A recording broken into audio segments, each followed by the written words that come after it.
തദ്ദേശ സ്വയംഭരണ സ്ഥാപനങ്ങളെ സംബന്ധിച്ച ഈ ക്രൺസ് അവതരിപ്പിക്കുന്ന പുതിയ വീഡിയോയിലേക്ക് നിങ്ങളെല്ലാവരെയും ഹാർദമായി സ്വാഗതം ചെയ്യുന്നു.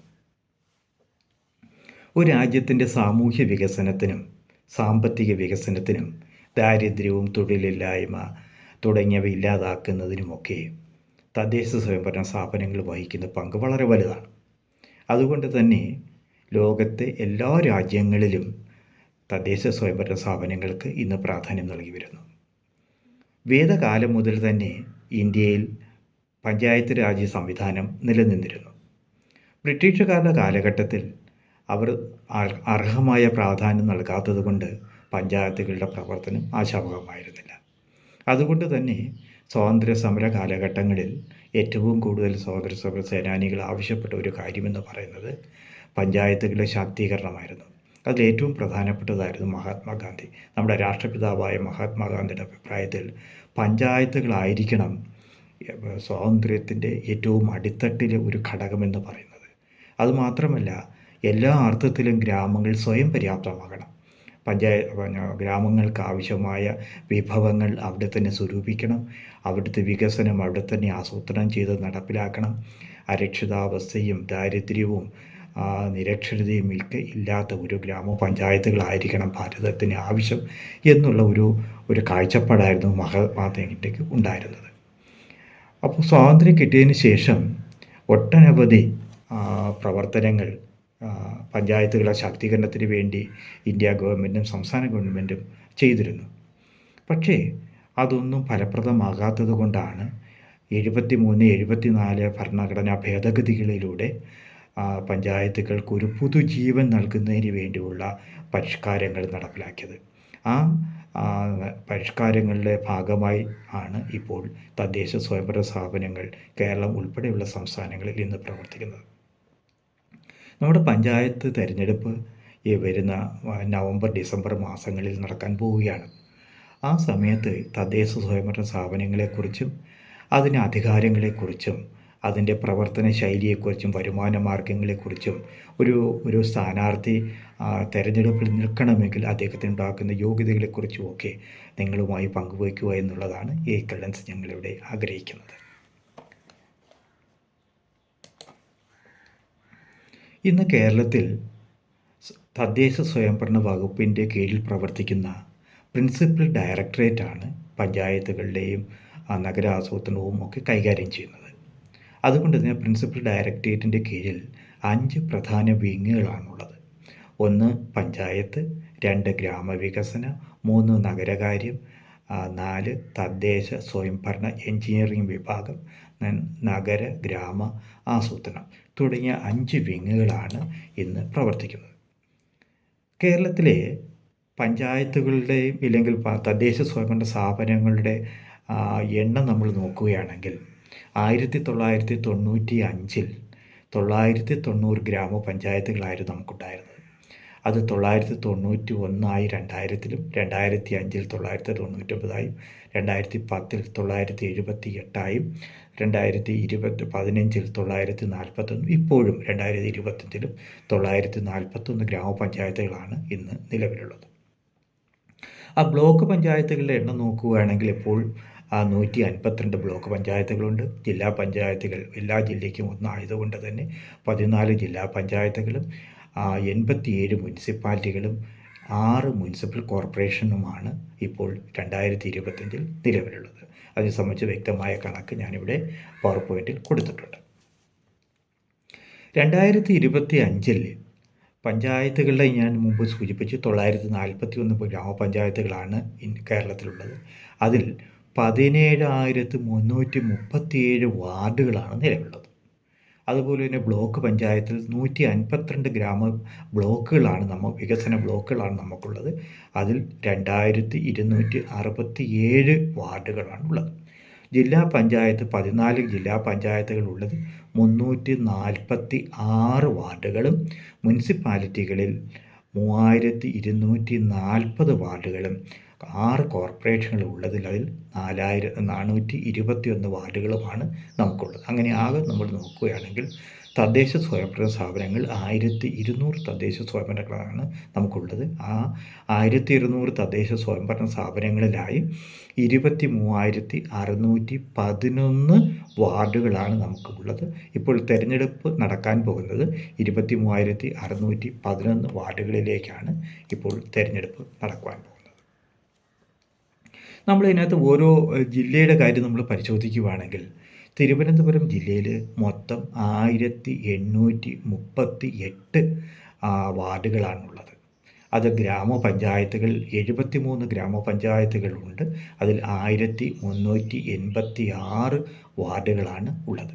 ബ്ലോക്ക് പഞ്ചായത്തുകൾ 11 ബ്ലോക്ക് പഞ്ചായത്തുകളുള്ളതിൽ 169 വാർഡുകളും ജില്ലാ പഞ്ചായത്തിൽ 28 വാർഡ്, മുനിസിപ്പാലിറ്റിയിൽ 154 വാർഡും തിരുവനന്തപുരം കോർപ്പറേഷനിൽ 101 വാർഡുകളും ഉൾപ്പെടെയാണ് ഞാൻ പറഞ്ഞ 1838 വാർഡുകൾ ഉള്ളത്. കൊല്ലം ജില്ലയിലേക്ക് പോവുകയാണെങ്കിൽ 1698 വാർഡുകളാണ് ഇപ്പോൾ 2025 കണക്കുകളനുസരിച്ച് ഉള്ളത്. അത് പത്തനംതിട്ട ജില്ലയിലാണെങ്കിൽ 1099 വാർഡുകളാണ് അവിടെ ഉള്ളത്. അവിടെ ഗ്രാമപഞ്ചായത്തിൽ 833 വാർഡുകളാണ് ഉള്ളത്. ആലപ്പുഴ ജില്ലയിലേക്ക് നമ്മൾ പോകുകയാണെങ്കിൽ 1666 വാർഡുകളാണ് മൊത്തമുള്ളത്. അതിൽ ഗ്രാമപഞ്ചായത്തുകളുടെ വാർഡുകളുടെ എണ്ണം 1253. അതുപോലെ തന്നെ കോട്ടയം ജില്ലയിലേക്ക് നമ്മൾ പോകുമ്പോൾ അവിടെ നമുക്ക് മനസ്സിലാവുന്നത് 1611 വാർഡുകളാണ് ഉള്ളത്. അതിൽ 1221 വാർഡുകളാണ് ഗ്രാമപഞ്ചായത്തുകൾക്ക് ഉള്ളത്. ഇടുക്കി ജില്ലയിൽ 1036 വാർഡുകളാണുള്ളത്. അത് ഗ്രാമപഞ്ചായത്തുകൾക്ക് 834 വാർഡുകളും ബ്ലോക്ക് പഞ്ചായത്തിന് 112 വാർഡുകളാണ് ഉള്ളത്. വിശദമായി ഞാൻ പവർ പോയിന്റിൽ കൊടുത്തിട്ടുണ്ട്. എറണാകുളം ജില്ല എന്ന് പറയുന്നത് 2220 വാർഡുകളാണ് മൊത്തമുള്ളത്. അതിൽ 1467 വാർഡുകൾ ഗ്രാമപഞ്ചായത്തുകളുടേതും 202 വാർഡുകൾ ബ്ലോക്ക് പഞ്ചായത്തിൻ്റെതും മുനിസിപ്പൽ കോർപ്പറേഷന് 76 വാർഡുകളും മുനിസിപ്പാലിറ്റികൾക്ക് 447 വാർഡുകളുമാണ് ഉള്ളത്.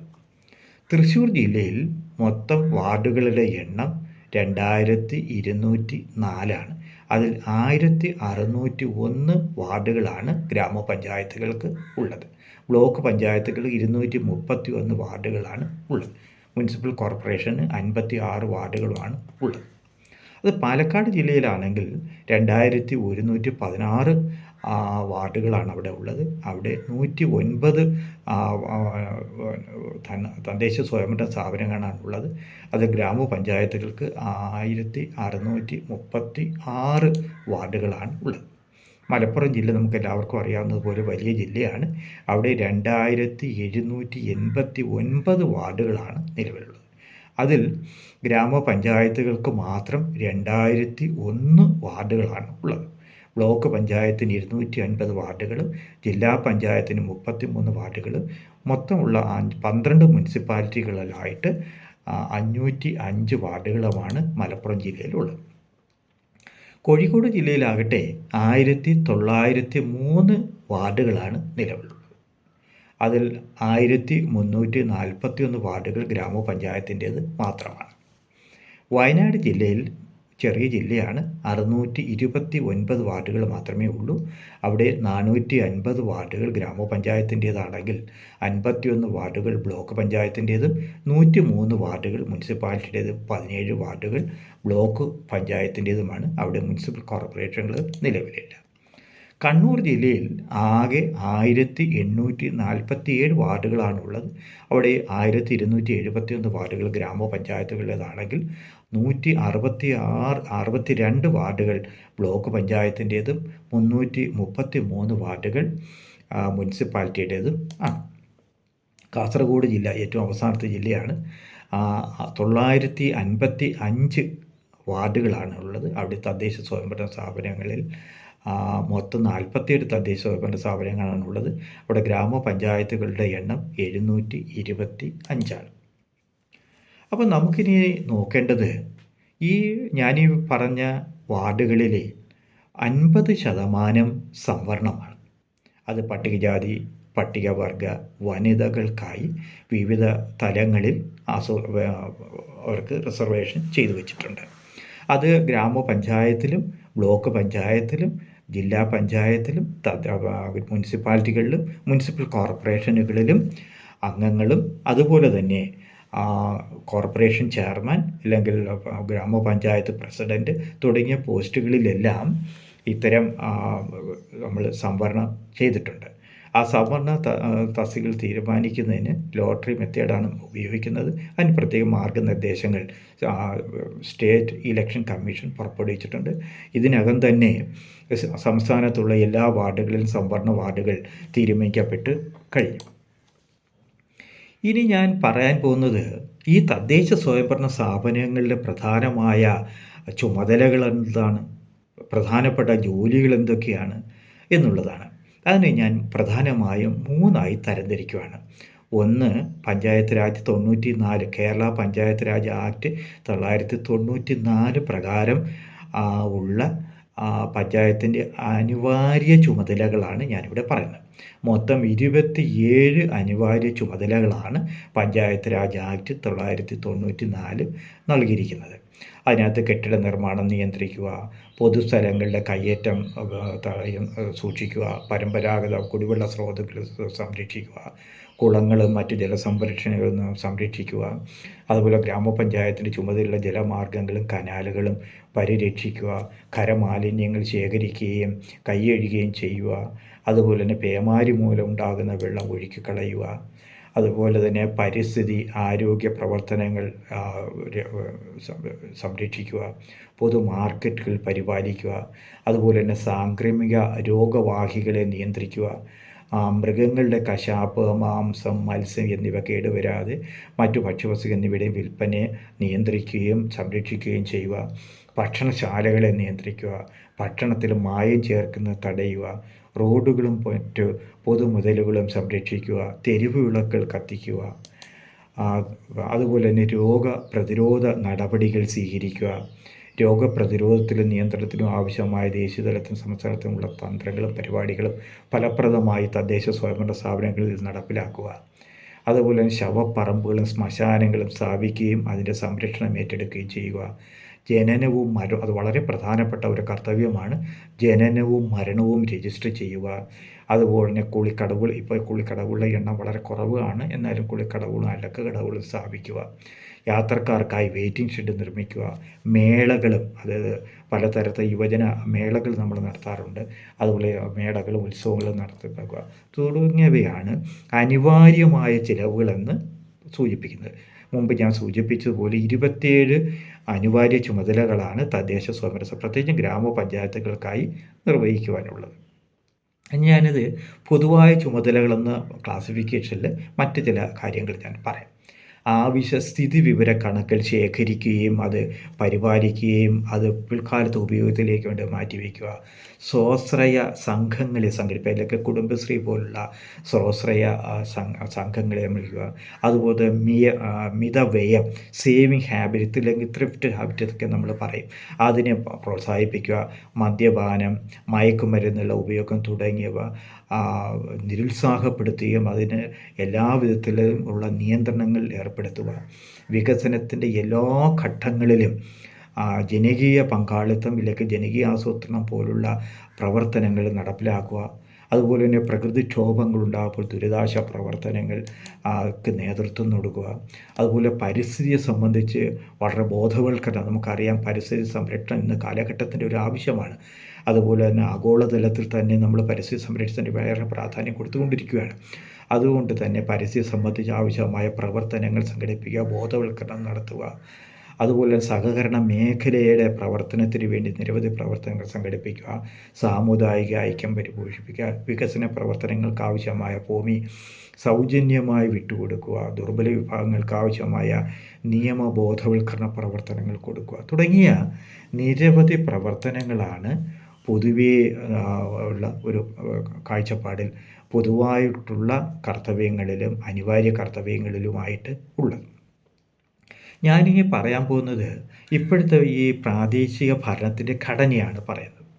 അതായത് ഓംബുഡ്സ്മാൻ നിലവിലുണ്ട്, അപ്പലറ്റ് ട്രിബ്യൂണൽ നിലവിലുണ്ട്, ധനകാര്യ കമ്മീഷൻ നിലവിലുണ്ട്, തെരഞ്ഞെടുപ്പുകൾ നടത്തുവാനുള്ള തെരഞ്ഞെടുപ്പ് കമ്മീഷനുണ്ട്, വികസന കൗൺസിലുണ്ട്. ഇതൊക്കെ നമ്മുടെ സംസ്ഥാനത്തെ തദ്ദേശ സ്വയംഭരണ സ്ഥാപനങ്ങളുടെ സുഗമമായ നടത്തിപ്പ് ഉറപ്പുവരുത്തുന്നതിനും ആവശ്യമായ തെരഞ്ഞെടുപ്പ് നടത്തുന്നതിനും എന്തെങ്കിലും പരാതികളുണ്ടായാൽ അത് പരിഹരിക്കുന്നതിനും ആവശ്യമായ നിരവധി നടപടികളാണ് 1994 കേരള പഞ്ചായത്ത് രാജ് നിയമം വിഭാവന ചെയ്യുന്നത്.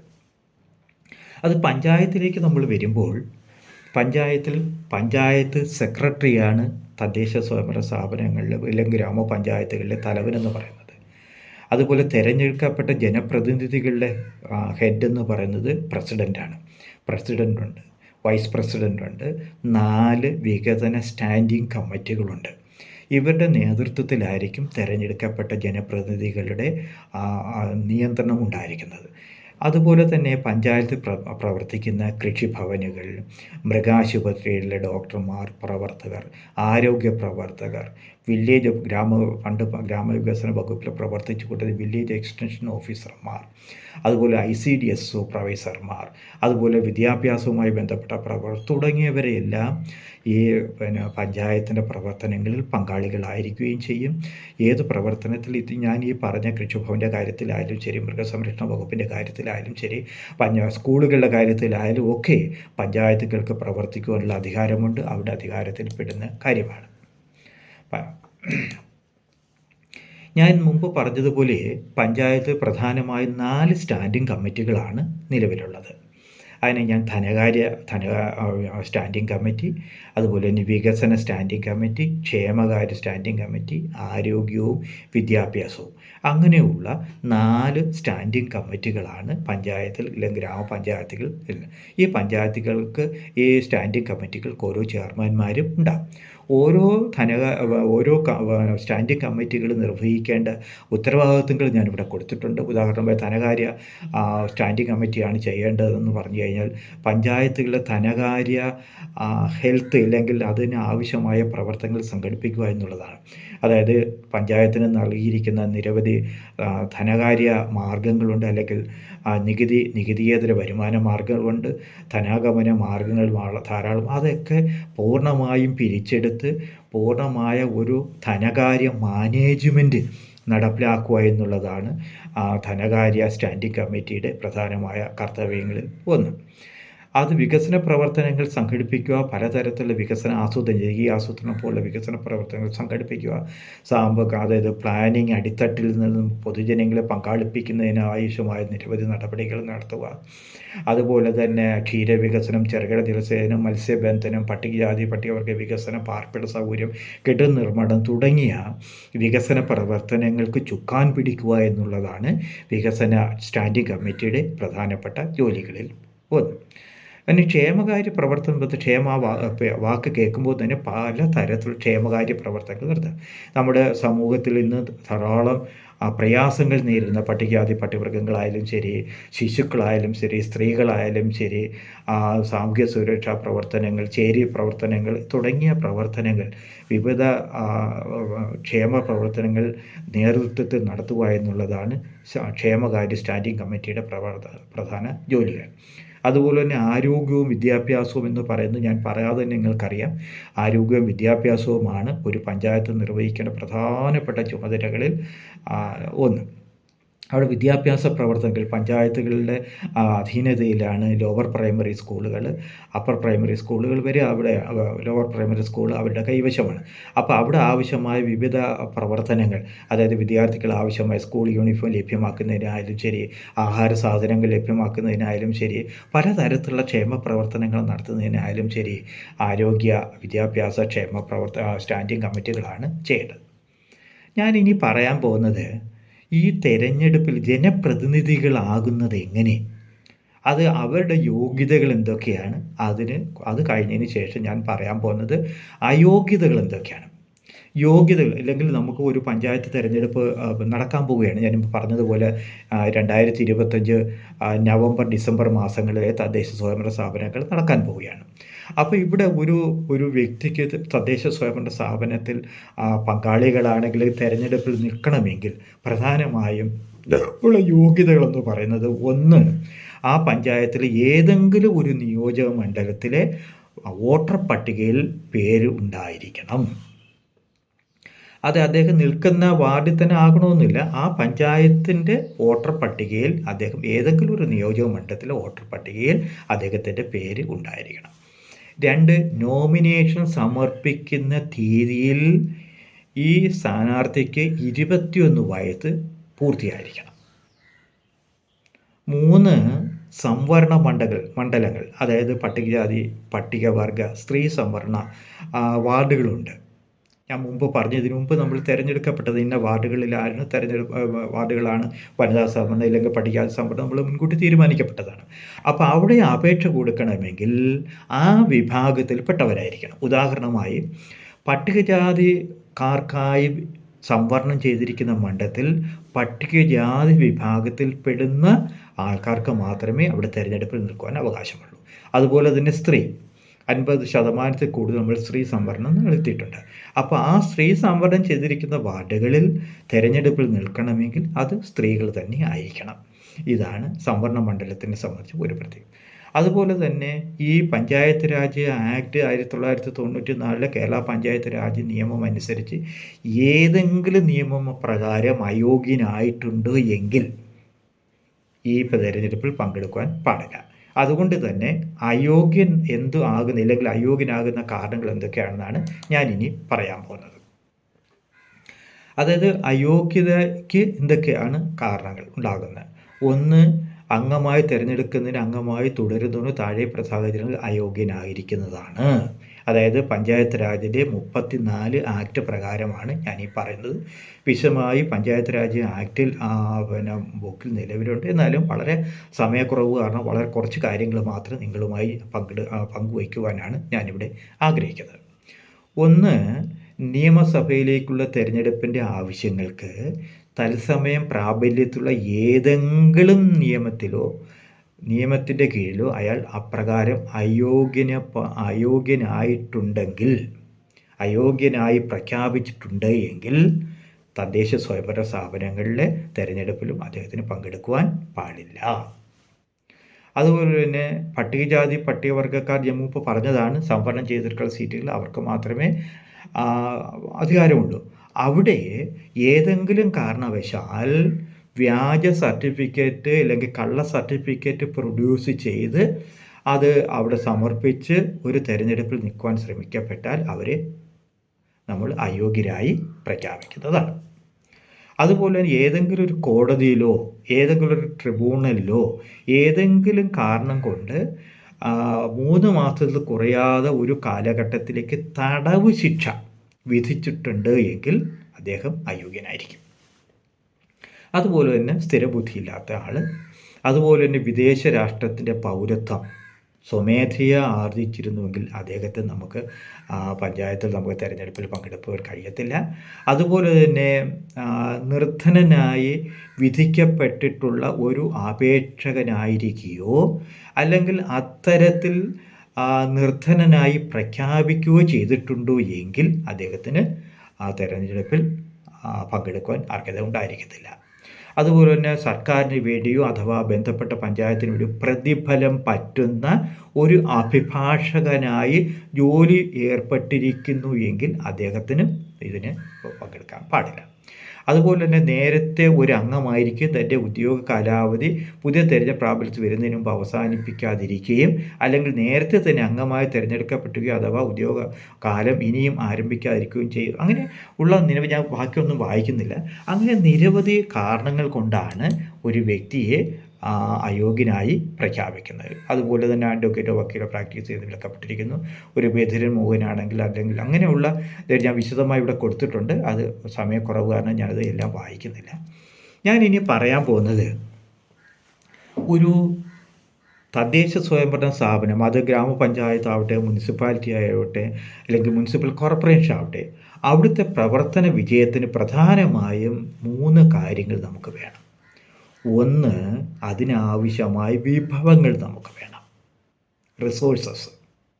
2, ഉദ്യോഗസ്ഥർ വേണം, അതായത് മാൻ പവർ, എംപ്ലോയീസ്, ഒറ്റ വാക്യം പറഞ്ഞു. 3, അധികാരങ്ങൾ വേണം.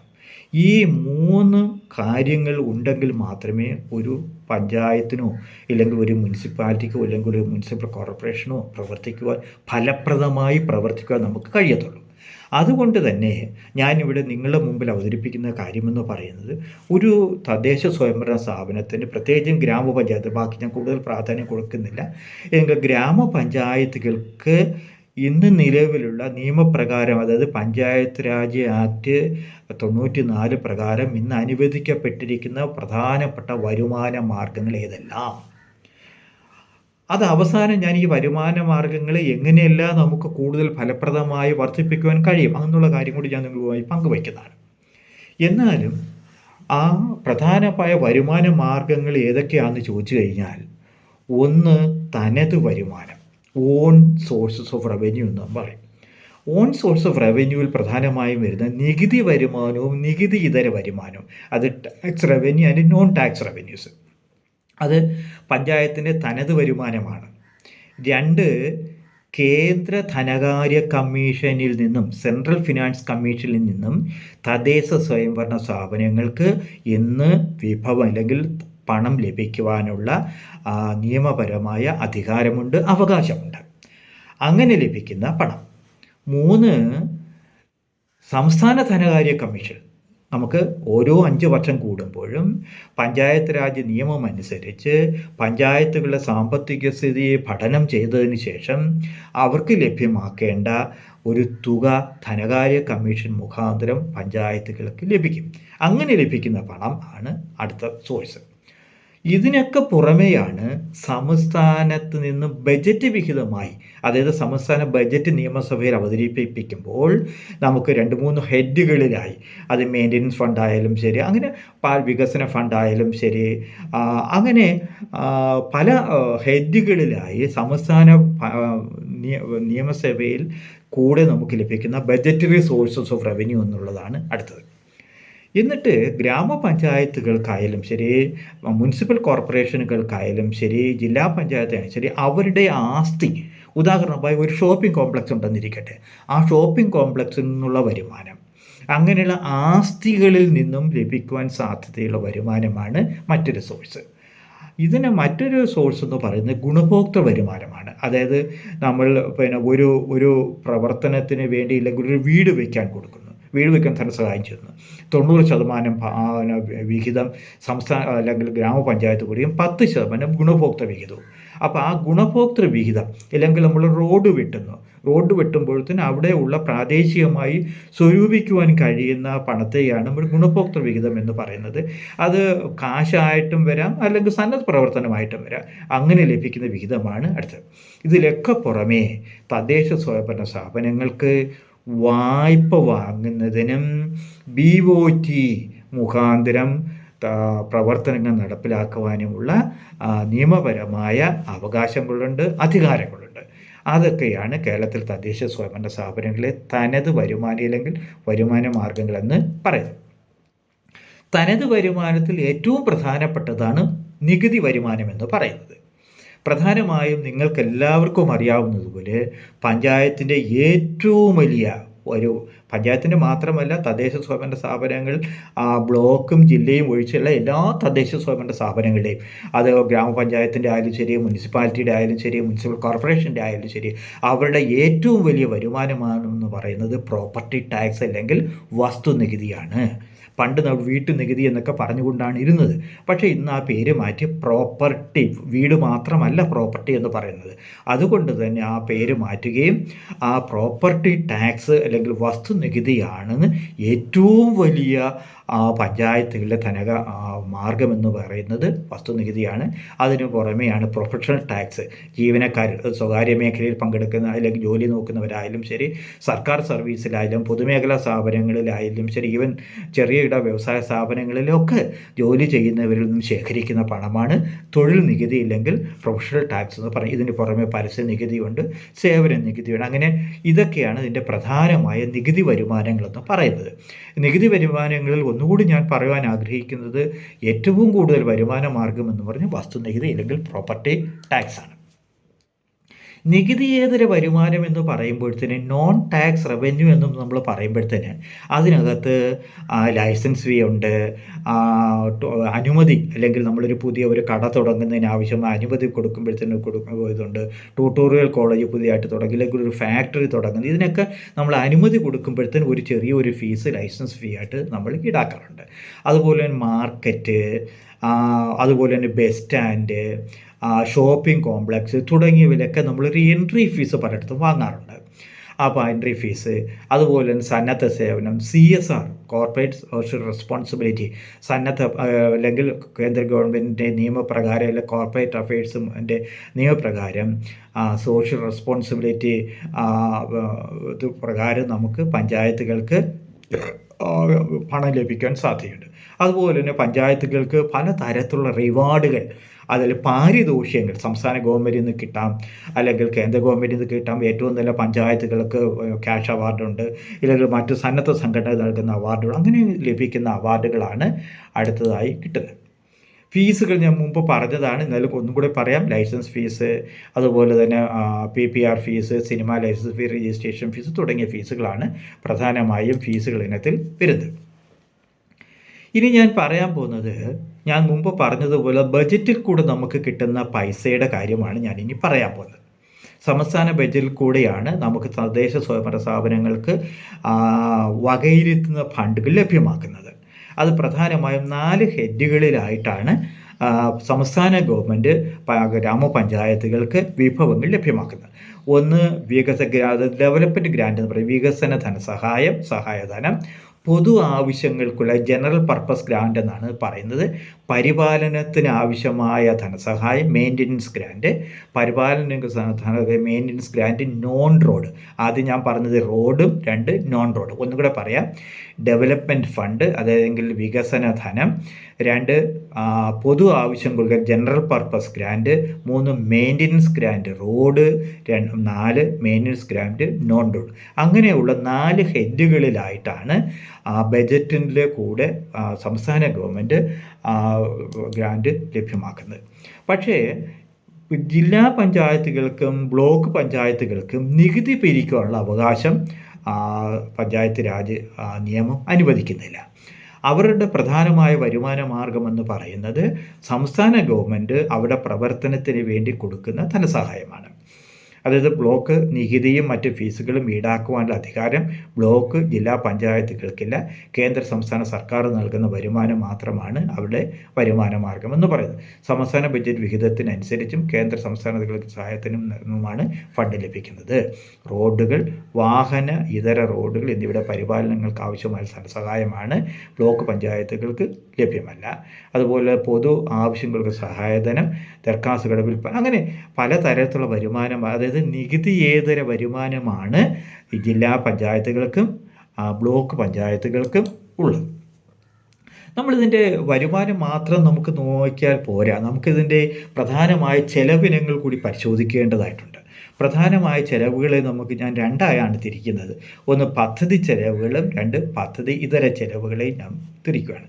പദ്ധതി ചെലവുകൾ എന്ന് പറയുന്നത് വീണ്ടും നമ്മൾ 2ആയി തിരിക്കുകയാണ്. പദ്ധതി ചെലവുകളെ 2ആയി തിരിക്കാം. ഒന്ന്, പദ്ധതി ആസൂത്രണ മാർഗരേഖ പ്രകാരം പ്രോജക്റ്റുകളിലൂടെ നടത്തുന്ന വികസനക്ഷേമ ചെലവുകളാണ് ആദ്യത്തത്. 2, മെയിൻ്റനൻസ് പ്ലാൻ പ്രകാരം പ്രോജക്റ്റിലൂടെ നടത്തുന്ന ആസ്തി സംരക്ഷണ പരിപാലന ചെലവുകൾ. അതായത് ഞാൻ മുമ്പ് പറഞ്ഞു, നമ്മുടെ ആസ്തികൾ, നമുക്ക് റോഡുകളുണ്ട്, റോഡ് ഇതര ആസ്തികൾ നമുക്കുണ്ട്. ആ ആസ്തികളെ ഉദാഹരണമായി നമ്മളൊരു പിന്നെ ഷോപ്പിംഗ് കോംപ്ലക്സ് പണിഞ്ഞു. ആ ഷോപ്പിംഗ് കോംപ്ലക്സ് പണിഞ്ഞാൽ അത് കാലാകാലങ്ങളിൽ അതിനെ നമുക്ക് റിപ്പയർ ചെയ്യാനുണ്ട്. ഇല്ലെങ്കിൽ അത് എന്നേക്കുമായി നശിച്ചു പോകും. കാലാകാലങ്ങളിൽ ആവശ്യമായ ഇലക്ട്രിക്കൽ വർക്ക് നടത്തേണ്ടതായിട്ടുണ്ട്. കാലാകാലങ്ങളിൽ മെയിൻ്റെനൻസ് വർക്ക് എന്ന് വെച്ചാൽ ഡ്രെയിനേജ് ആയാലും ശരി, ബാക്കിയുള്ള വർക്കുകൾ നമുക്കറിയാവുന്നതാണ്. അപ്പോൾ അത് കാലാകാലങ്ങളിൽ ചെയ്യുന്നതിന് ആവശ്യമായ വർക്കാണ് നോൺ റോഡ് എന്ന് പറയുന്നത്. അതുപോലെ തന്നെ റോഡ് മഴക്കാലമായി കഴിഞ്ഞ റോഡുകളെല്ലാം നശിച്ചു പോകും.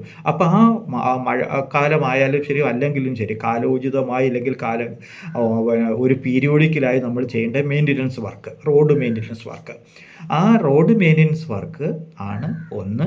2 നോൺ റോഡ് മെയിൻ്റെനൻസ് വർക്കാണ് രണ്ടാമത്തുള്ളത്.